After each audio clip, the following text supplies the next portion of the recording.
Hi, good evening. I'm Dr. Philip Macmillan. Thank you for joining me. As today we're talking about potential another link between the vax and cancer. A small study, and what I'll be bringing you is this important piece of information. This is the study that I'll be making reference to. And I'll be sharing with you some ideas about what exactly they had seen and what kind of research we need to have in the future to be able to more effectively understand these patterns. These are difficult times, and largely the problem has been that we haven't had enough studies that would be able to tell us about all of the characteristics that could occur after doing such a significant change in terms of immune systems across the world. But we still have to study, we still have to learn. Now, the other thing is that when I share with you that study, I'll also be sharing with you another study, or not quite a counter study, but another study that links this as well. It's a PDL1 link as well to, I'll show you this here. And this is with infection as well, upregulation of PDL1 here by SARS-CoV-2. So there are two sources that this can happen and the vax being one of them. The reason this is important is because, in the context of where we are now, what we're seeing is that in highly vaccinated regions, we're having higher and higher circulation of infection. My challenge is to get people to try and take it seriously and not to underestimate the fact that the infection may appear to be mild. This could still be quite significant. As such, I am encouraging people to make sure that they join us at our newsletter. And at this one here, Vision Med newsletter, we're encouraging you because you will also get a free ebook about nitric oxide. So, very valuable information because everything is about trying to reduce the risk of infection breaking through your mucosal barrier. And what we want you to do is get up to date information. These are some of our newsletters that have gone so far. We cover multiple things: reinfections, obesity, dementia, Parkinson's, ovarian changes, all kinds of things that are covered in this newsletter. Really good ratings, and we're hoping to build that out. So we want you to join us in that journey. Additionally, I'll make sure that you are aware that if you wanted to learn about the course that I had recently done in anticipation of this kind of thing, COVID cancer explosion, I'll be sharing with you some of the slides from this.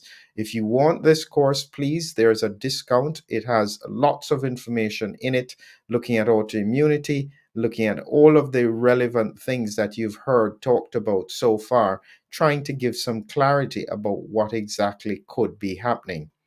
So let's get back to what this paper was talking about. And I'll be trying to take you through a little bit. I've created a few slides just so that you can have a better understanding through imagery as to what may be going on. So let me show you here what I've been talking about. These slides are taken from the course with some additional bits to it. When we talk about cancer, cancer is not a one stage thing. You don't just get cancer. It requires a number of failure points. And so, what I've been trying to demonstrate is that at least four levels of failure need to occur. General health needs to go down. There may be some toxins, genetic risk, and then critically immune risk here. This is the biggie and something that people misunderstand with regards to cancer.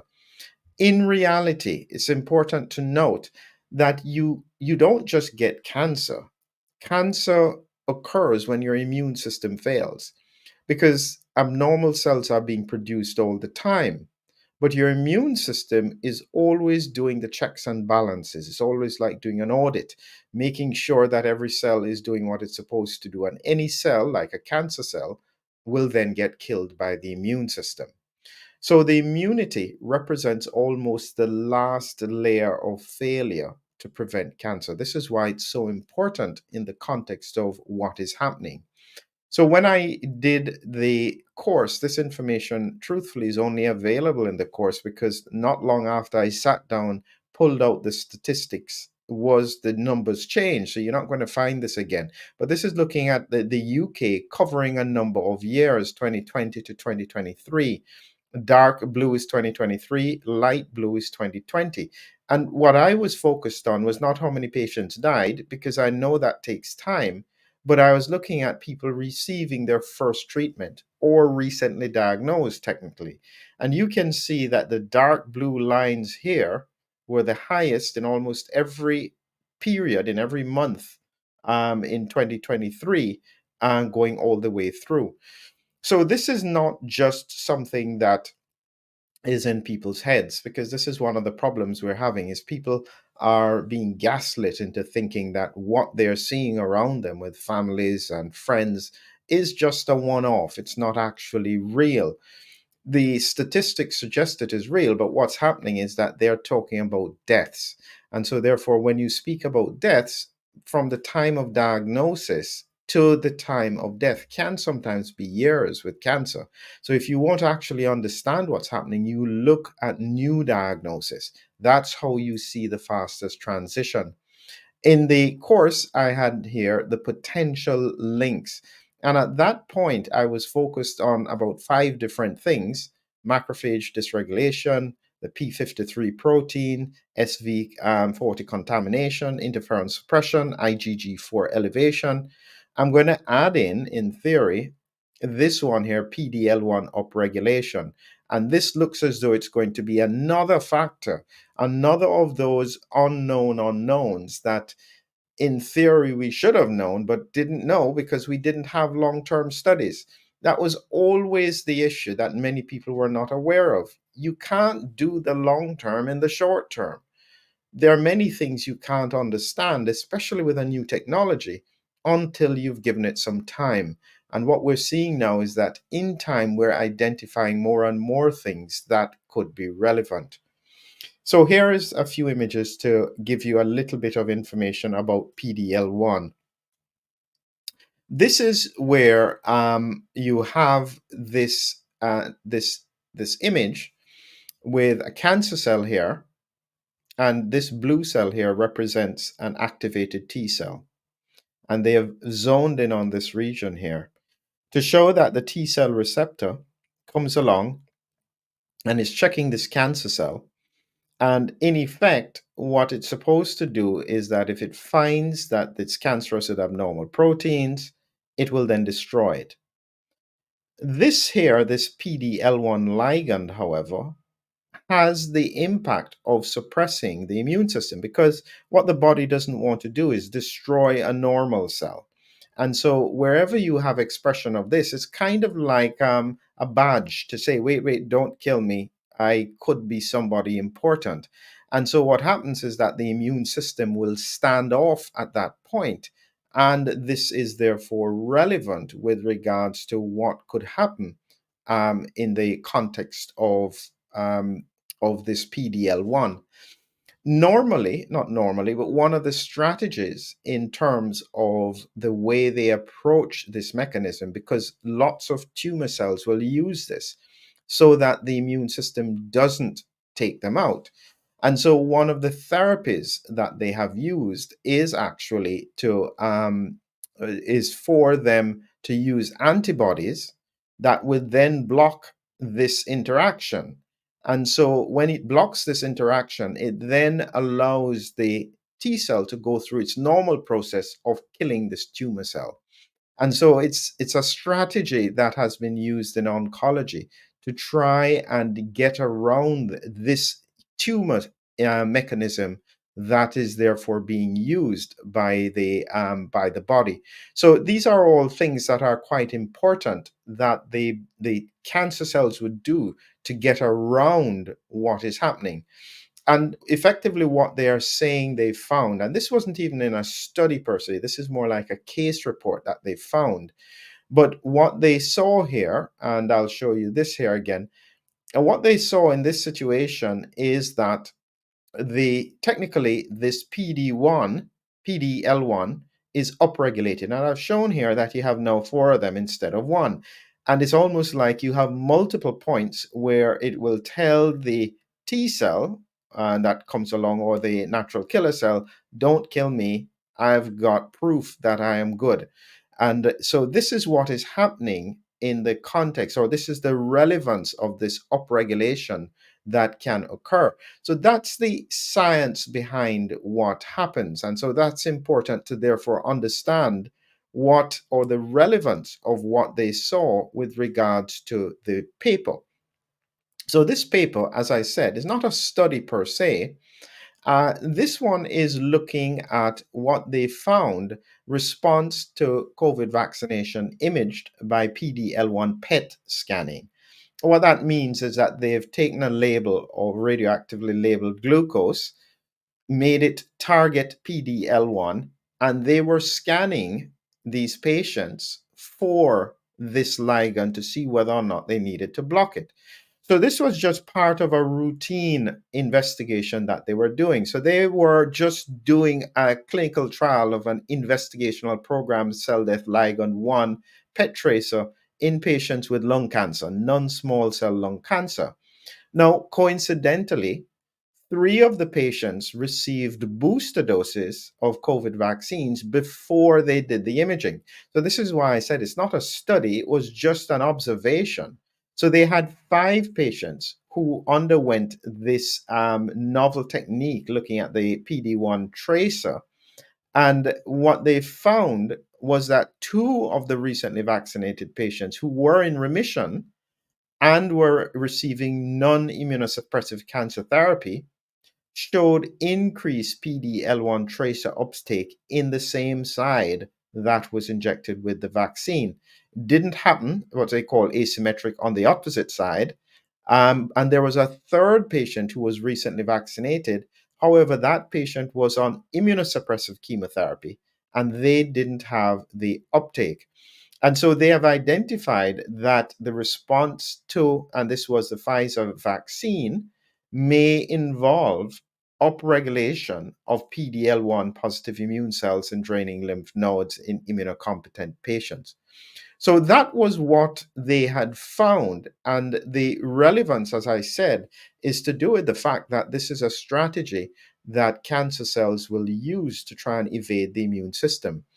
So they know this is important, because if you're seeing an upregulation of this, could this therefore mean that more cancer cells would evade the mechanisms that the immune system would use? Now, there's an important point with this, and this is why I think that we have to be so careful when we look at these things and are, say, focused just on the vaccine. It's more complex than that. And look at this paper here, because I checked to see what's the relevance with regards to infection. And you can see here, this is a paper from 2022 or 2023. That was when it was actually published. Upregulation of PD-L1 by SARS-CoV-2 promotes immune evasion. So what they're highlighting in this paper here, and this was from Taiwan, is that they were looking at the fact that many patients with COVID-19 suffer from lymphopenia, or low lymphocyte count. They're not quite sure the mechanism, but they know it's tied to the cytokine storm. Now, what they were looking at here is that it seems that the almost the exhaustion that occurs in the context of these cells um, is affected, is caused by the fact that these immune cells are infected with the virus. Now, what they're seeing there as well was upregulation of PD-L1 with infection. So SARS-CoV-2 infection does a similar kind of mechanism. This is where it gets really serious and very complicated, because we have a situation, and this is now really difficult to grasp what the implications are across a population, because you have people who were vaccinated, they then have upregulation of PD-L1, let's say. We don't know how long that is for, because that's what needs to be studied. but suppose it's even for some months in a patient who already had subclinical risks with regards to cancer. That breakthrough could therefore occur, leading to the issue that we could have with regards to cancer presenting. And I just wanted you to remember what this image looks like. Remember, cancer is not just one thing, there are multiple layers there. So I'm assuming that this person may have genetic risk, they were not so healthy. They are at a point where the last point of port of protection is immunity, and anything that damages that immune system increases the risk, therefore, of cancer. But as I was saying, if you then have a situation, because the vaccination doesn't stop infection, so therefore, these people who could have an upregulation from the vaccine and then get infected, which also causes upregulation of PDL1, you then see that this now has seismic risks across a population. What is happening at the moment, and as I said, people are not really talking about it that much, but I am telling you that this is quite relevant. What we're seeing at the moment from a clinical point of view is that patients are presenting with advanced cancer. So, how it used to work before the pandemic, and this is why I said multiple factors are at play. Somebody has bowel cancer and they have their screening, and you find a small tumor. You can then do the biopsy, you can then do the scans to see if there's any local spread. Depending on what you find, you would then do a resection of that area of the colon, and you could put them on chemotherapy, and in a few years that person's risk is gone because the cancer is gone. The problem we're having now from a clinical point of view is that patients are presenting with cancer that has already spread. So at the point of presentation, sometimes even with screening, they already have metastatic disease.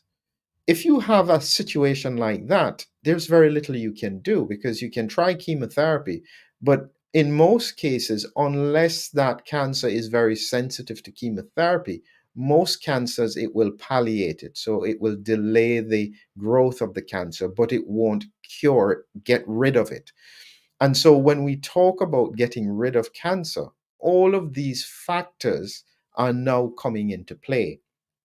This is actually very, very serious. And you can ask people who are clinical whether or not they're seeing far more advanced cancers, because it's not just numbers, it's the stage of cancer presentation that makes it very, very difficult to manage. If this trend continues, I don't even know how we're going to screen for it, because our normal screening methods may not necessarily be as effective, where we do, say, a colonoscopy for colon cancer, or we do just mammography for breast cancer. There are some quite significant implications that are going to run in the future that need to be worked out. So, challenging times ahead, but this is cutting edge information about PDL1. I hope the images helped you to understand. And again, I'm encouraging you, if you are interested in the course that I've already put together, the link and the discount is below.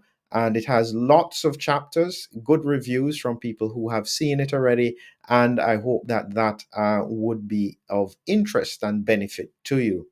Additionally, final point is, make sure you join us with regards to joining us with regards to the newsletter.